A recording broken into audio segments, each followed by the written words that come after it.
Ladies and gentlemen, she has returned with a newfound obsession that doesn't fall into the category of Shawn Mendes pizza or Slytherin. This time, it is none other than Kate Quinn's string of historical fiction.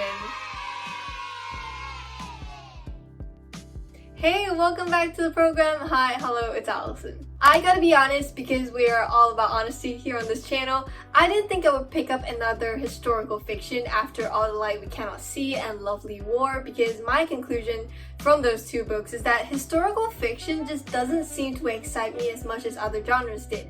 I want to be on the edge of my seat when I read, like I don't know what's about to happen, I don't know if the protagonist is gonna die, I don't know if they're about to kiss or she's about to slit his throat using the dagger that is hidden between the pleats of her dress, I don't know if I'm about to cry or chuck my book across the room. That is the effect that I want. Though, to be fair, I feel like I've gotten off on the wrong foot with historical fiction because I read one years ago in high school and it was insanely long and boring. I can't remember the name of it, for God's sake. From there, I kind of regretfully generalized the whole genre. Then came along Kate Quinn though, who did a 180 on my view toward historical fiction, and that led to the birth of this video that you're watching right now. Today we are zooming in on 3 of Kate Quinn's 20th century historical fiction that I've been reading non-stop for the past week, except for that 90 minutes when I had to take a break, click away at buttons that didn't work to register for the goddamn vaccine. Malaysian efficiency, am I right? Here's how we're gonna do it. I'm going to give you a spoiler-free synopsis of each of the books that I've read in the order that I've read them, and then we'll dive into the specifics as to why I dig Quinn's writing. It's gonna be a chill video, so grab your coffee, grab your chocolate, grab your blankets, not recommended if you live in Malaysia, snuggle up and let's go. First up, The Alice Network. This book alternates between Eve Gardner's narrative in 1915 and Charlie St. Clair's in 1947. So in the Great War, Eve was recruited as a spy for the Alice Network. She was sent to occupy France to do undercover work, whole lot of badass female espionage, and the things that Eve had to go through to extract information from the enemy in hopes of ending the war as early as possible are just beyond one's comprehension. Bouncing back to Charlie, she is a math major who is also very, very preggers, and she thinks that every single problem is an equation just waiting to be solved. However, there is one mystery that she has not been able to get to the bottom of, and that is the disappearance of her cousin, Rose. The lives of these two women intertwine when Charlie barges into Eve's London apartment, bringing up a name that Eve has not heard since the Great War, and from there on, I would say that their interests not aligned, more like intersected, and the two of them are catapulted into this adventure to seek out the truth. We uncover closeted skeletons from both women's past. There's a lot of badassery and guns involved in this novel. This is definitely the shortest out of the 3 books that I'm going to talk about today, so if you want to dip your toes in the water, test out how you feel about Kate Quinn's work, I would suggest to start with The Alice Network. But my personal favorite, dear and near to my heart, is The Rose Code. The Rose Code was published this year, and scratch anything I might have said ever about my favorite books, because this is my all-time singular favorite book right now. It is chart-topping, dollar-worth-it, and mind-blowing. Such a masterpiece, and I know it's a huge claim, but truly, take my word for it. Now picture this, 1940, the Second World War, England, Bletchley Park, which is where most of the Allied code breakings took place, also known as BP, Osla, Mab, and Beth, 3 very beautiful and brilliant young women join Bletchley Park and each take on a different role in code breaking. Osla originates from beauty and wealth. She has Prince Philip of Greece falling head over heels for her. However, she is set out to prove that she is so much more than just a pretty face. Mab comes from a history of secrets that unfold as the story gets told. She is self-made, and besides from looking for a break in codes at BP, she is also looking for an eligible bachelor. Beth is initially a very demure girl who lives within the talents of her highly religious and controlling mother, but her talents and potential soon were unearthed by Osla and Mab, and she turns out to be one of the most stellar cryptanalysts in BP. We witness the blossom of their friendship, we see how their work plays out in their private lives, and we learn so much about these 3 brilliant women, and it seems like their life is flourishing in the direction that they had planned. However, toward the end, secrets, rumors, betrayals, They all wiggle in and kind of ruin what the three of them had.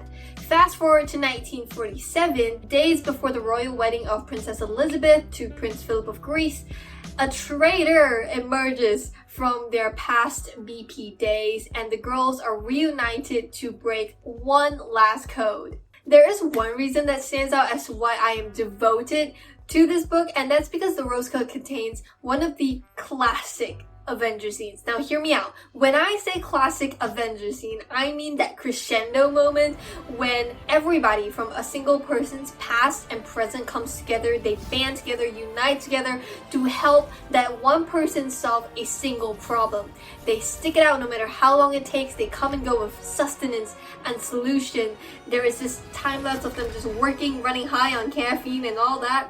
And the next thing you know, the main squad is chasing down the enemy, saving the world, solving the problem. You get the picture. It's this rush of adrenaline that the characters feel that gets transfused to you as well when you read it. When I was reading those portions, all I could think of was, okay, my main motivation for living will now be to see the Rose Code adapted into an actual film or TV show, whichever they fancy.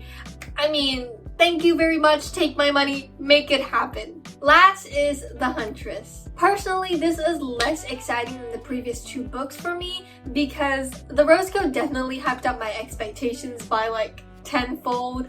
And you gotta remember that The Huntress was published before the Rose Code, which only tells me that Kate Quinn's writing and storytelling quality has improved as an author, and I love that for her.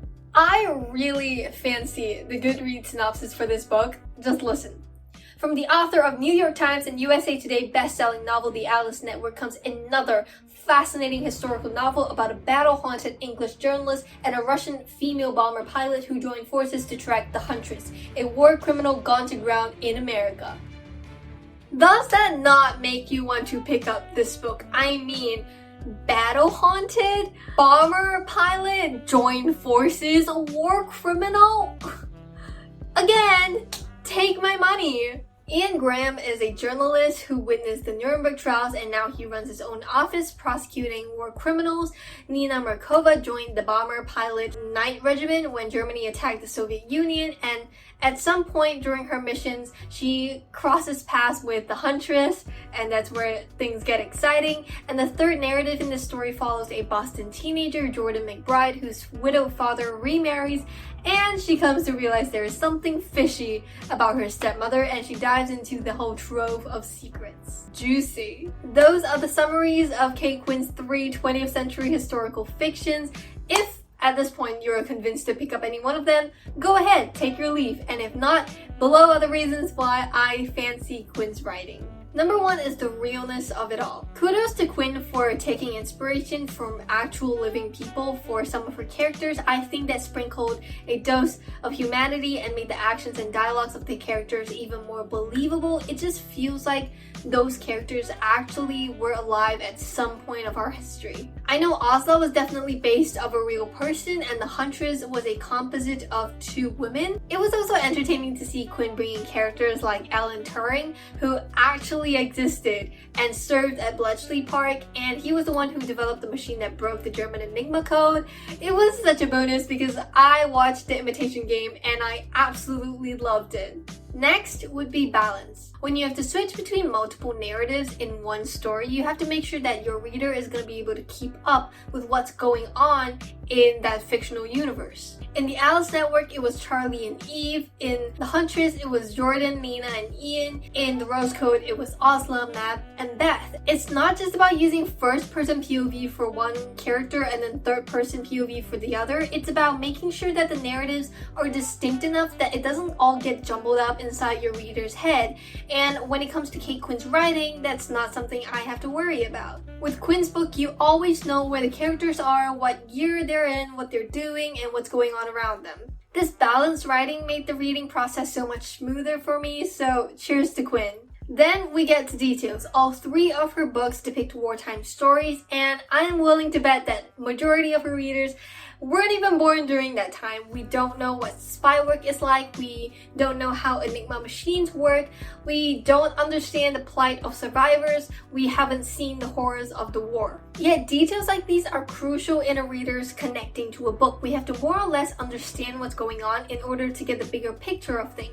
Quinn explains the procedures in spy works and the details in code breakings in such a layman tone without overfilling it with unnecessary information that it helped me absorb the fictional world better and also helped me step into the character's shoes. You can really see how much effort she devotes into researching to score accuracy points, and my respect for that is through the roof.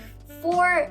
Coherence. I don't know about you, but I absolutely adore crossovers between movies or films in the same cinematic universe. It makes my heart so warm you do not understand, and so far I've caught one of those. So in The Huntress, the journalist Ian comes across Eve Gardner from the Alice Network, and it was a very brief meeting between the two, but it's hinted that they're both acquaintances, and it's just very comforting to know that all the characters in these 3 books have been alive at the same fictional time frame, so to speak, and they were all trying their best to contribute to war efforts. Also, coherence in the sense that motifs that Quinn mentioned in the beginning of the book are regularly brought up as the story progresses, and the effect is much like a bow that ties a present together. It is a subtle touch that often goes unnoticed, but the result is super impactful. For example, she uses Alice in the Wonderland a lot, and members of Bletchley Park also have their own book club called Mad Hatter's Tea Party, and in later chapters we come across this paragraph. Down the stone steps, Beth remembered mounting those steps the day she came here, feeling like Alice fallen down the rabbit hole. I'm not Alice any longer, thought the former Miss Liddell. I am no longer trapped inside the clock. At first I thought they were random, but then I realized how well placed these motifs are, and I got this rush of euphoria when I figured it all out. And last, female empowerment! There is nothing more powerful than female characters written by female authors, and Quinn's stories give a voice to every single woman who have served their country during each war. By introducing female characters who in their own fictional universes were code breakers, bomber pilots, and spies, it just reiterates the point that women can be whatever men can be as well, maybe even more. The friendships, sisterhoods, and independences that are weaved between the pages of Quinn's books just reassured me 1,000 times over that women are as powerful as we will allow ourselves to become. And I think that is a message that little girls and grown women alike need to be told more often. And what's talking about an author if I don't touch on the writing style? I'll keep it simple. Quinn's writing takes you from page to page, chapter to chapter, seamlessly. It doesn't feel like I finished reading a 500-page novel. Every book left me wanting more, but the beauty of books is knowing that the characters live on beyond the pages, however fictionally, unless of course they die. That goes without saying. It has truly been an escape for me to read Quinn's writing, and I cannot wait for more to come. That's everything I have to say about Quinn's books. If you love strong female characters and wartime stories, her books are for you. And if you don't love strong female characters, maybe get this checked.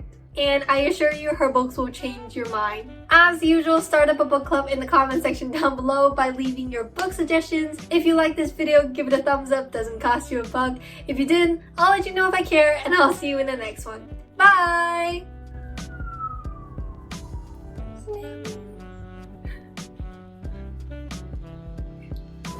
Juicy, juicy, juicy, juicy, absolutely juicy. You know, it's like this time lapse.